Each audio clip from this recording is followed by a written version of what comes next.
ঈশ্বরদীতে 8টা কুকুরের বাচ্চাকে বস্তায় ভরে পানিতে ফেলে দিয়েছে একজন সরকারি কর্মকর্তা বা তার স্ত্রী। কুকুরগুলো বাঁচানোর জন্য কতটা চেষ্টা করছে, কিন্তু বাঁচতে পারে নাই। একটাবার চিন্তা করে দেখেন তো, পানির মধ্যে যদি একটা মানুষকে বস্তায় ভরে ফেলে দেওয়া হয় তার কতটা কষ্ট হয়। ঠিক সেমভাবেই এই কুত্তার ছানাগুলোরও কষ্ট হয়েছে। এখন একটাবার চিন্তা করেন তো, মা কুকুরটার কতটা কষ্ট হয়েছে। সে তার সন্তানদেরকে দুধ খাওয়াতে না পারলে তার জ্বালা যন্ত্রণা শুরু হয়ে যাবে, বুকের ব্যথা শুরু হয়ে যাবে, এক পর্যায়ে সেও দুনিয়া থেকে চলে যেতে পারে।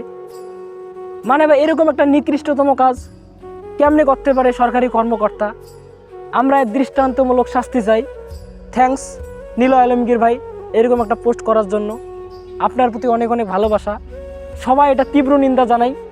আপনারা সবাই কমেন্টে তীব্র নিন্দা জানান এবং ভিডিওটা শেয়ার করে দেন। আল্লাহ হাফেজ।